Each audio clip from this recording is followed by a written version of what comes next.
Hi guys, for this video we are going to continue our discussion on arithmetic operators. So this time we're going to create formulas using your arithmetic operators.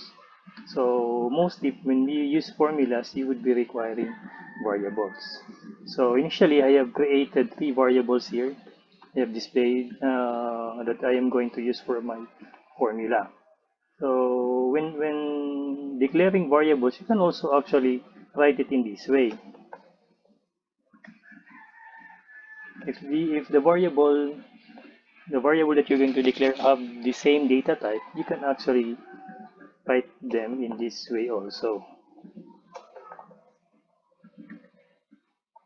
So they are just separated by a comma. You may have a space after the comma or not. That would be just fine. So this would mean, line 9 would mean that you have declared variables num4, num5, num6 with a data type integer. Okay, so either way, these are valid declarations of variable. But I would always prefer to declare the variables one variable at a time. So when you assign values to your variables, you have actually used an equal sign when you declare the variable. So if you have used an equal sign here, you're actually assigning the value 3 to the variable name num1. So that is just one way of assigning a variable. But you can also assign variables after the declaration of all the variables. You can also assign values to the variables by simply writing the variable name, say num1, using the equal sign, and then the value that you're going to assign, and then end it with a semicolon. So the values here will now be assigned to this variable name. So for line 10, I have assigned number 2, value of 2, to variable num1. So on this side of your equation, this one is actually an equation already, an expression. So in an expression, when you create your expression in C language, you always start with the variable name that you are going to give a value or to give an expression. So this is where the formula comes in. So if for example, if I'm going to have the formula of my num2 to be equal to the value to an expression using different arithmetic operators, so this is how it's done. So again, your target variable name that you're going to give the formula, and then the equivalent formula, let us say 1 plus 4, sorry, okay, 1 plus 4. So this is also an expression. Whatever the result of this expression, it will be assigned to this variable. So your formula is written at the right side of the equal sign. So not only that you can use values, you can also use variables. So let's say num3 is equal to num1, which means the value of the first variable divided by a value, a constant value. So here I have, for this formula, I have created the value for num3 will be equal to whatever the value of num1 divided by 3. So the result will now be the new value of num3. So for this case, when we run our program, num1, because of statement number 10 on line 10, num1 was assigned, now 2 was assigned to num1. Okay, so num2 has this expression, which is 1 plus 4, the result is 5. Now 5 will now be the value of num2. Okay, so num3 will now be equal to the expression num1 divided by 3. So num1 is equal to 2. If you divide it by 3, the quotient would be equal to 0. So at this point, num1 will have a value of 0, num1 will have a value of 2, num2 will have a value of 5, and num3 will have a value of 0, because that's the result of this expression. So we try to display the values of num1, num2, and num3. So we write printf, because that's the only way that you are going to display those values using the printf. %d, because you are going to display an integer, because these are integers. And what value are we going to display? Let us say we display value of num1. So num1 will be displayed with this statement. Okay, so whatever the value of num1, that will be the value that will be displayed here. So when you run the program, you will have 2. Num1 was equal to 2. So num2 and num3 was not displayed yet because we did not assign a statement that tells the computer to display those values.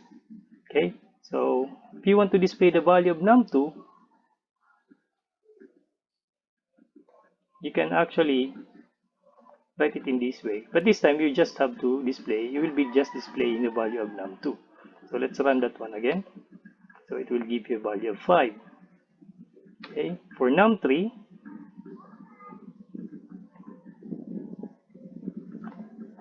when you display the value of num3, it will be equal to 0 because the quotient is 0. Okay, but you can actually display them all together. So by simply using multiple placeholders. So we say %d, we have 3 integers, so 3 placeholder. Then the order of the values will be whatever the order that you have created here. So if I say I'm going to display first num3, then the first output will be equal to num3, followed by num1 and num2.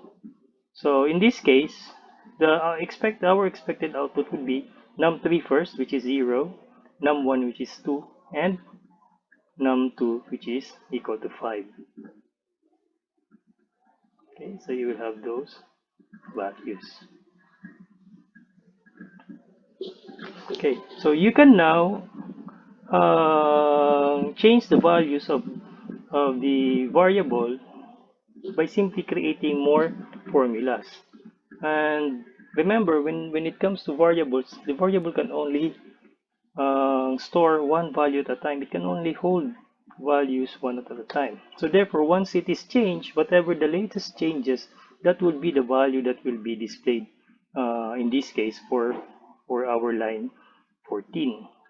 In this, when we display the values of each variable. So let us try changing the value of one of the variables. Let us say num2, which is 5, equal to 5.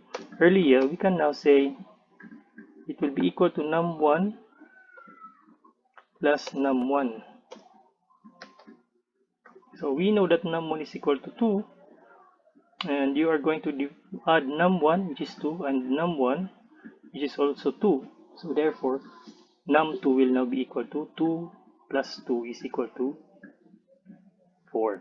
So when you run the program, this time num2 will be equal to 4 instead of 5, because there were changes, there were additional statements that allowed us to change the values of the variables.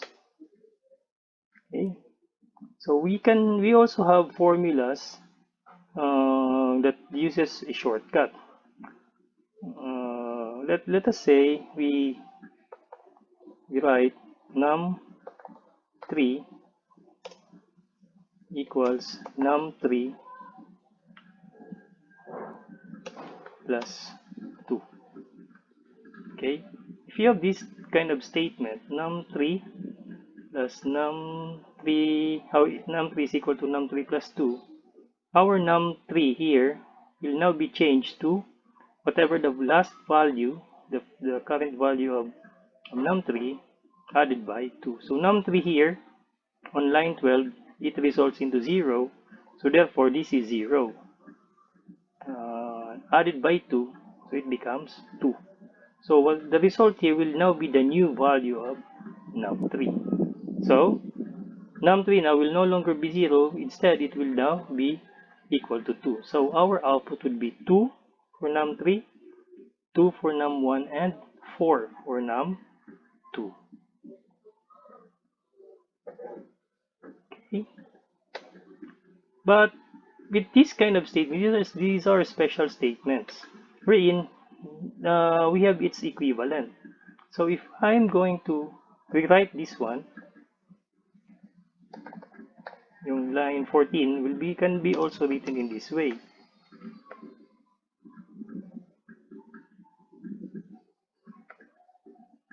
So this would mean that this line 15 and line 14 will just give you the same result.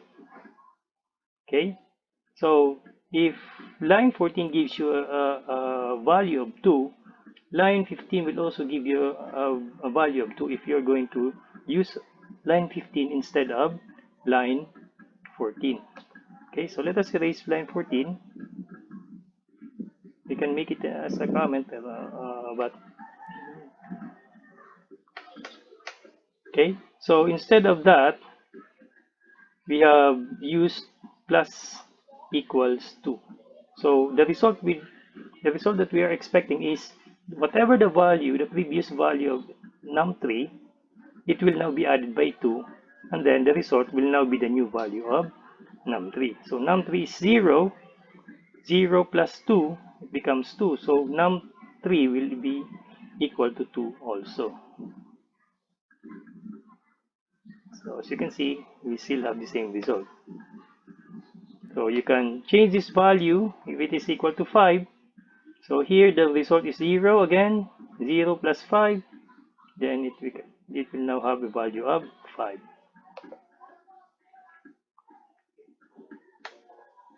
So you can use this formula, this symbol plus equals, to the rest of the multiplication of the arithmetic operators. So you can say num1 is equal to minus equal 3. So the latest value of num1 is equal to 2. So 2 minus 3, that's negative 1. So negative 1 will now be the value of num1. Okay, so we run. So you will now have negative 1. Okay. So if we change the value of num2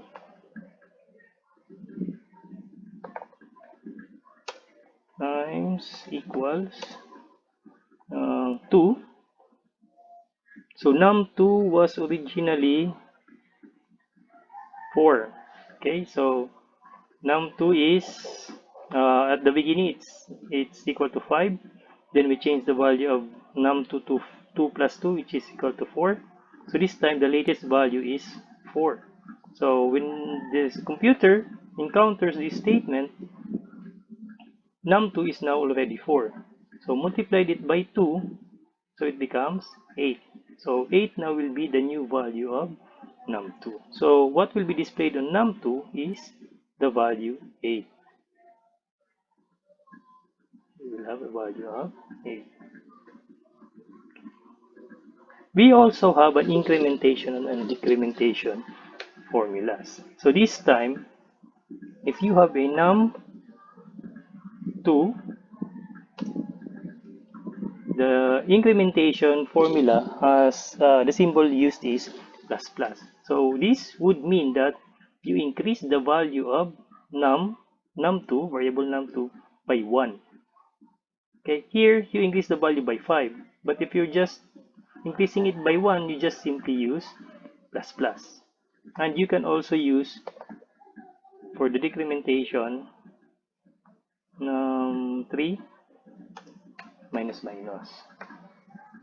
So here we have increased the value of num2 by 1, and num3 was decreased by the value of 1.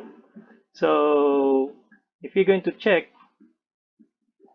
so num2 is equal to 2, or num1 is equal to 2, num2 is 5, num3 is 0. Because of this statement, num2 was changed to 4, num5 was changed, or num3 was changed to 5, because 0, and then it becomes 5. Num1 is minus 3, so from num2, or num1, the value of 2 minus 3, it becomes negative 1. And num2 is equal to num2 times equals 2. So this one is a value of 8. But then this statement was encountered, num2 will be increased by 1. So from 8, it becomes 9. So what will be expected as an output for num2? Num2 will be equal to 9. And num3, because it was decreased, the last value of num3 is 5. So since it was decreased by 1, num3 will have a value of 4. Okay, so what's the expected output? It will be 4, and for num1 it would be negative 1, and for num2 it would be positive 9. So when we run, we will have this result: 4, 1, negative 1 I mean, and 9. So you may combine these of arithmetic operators to create your own formulas.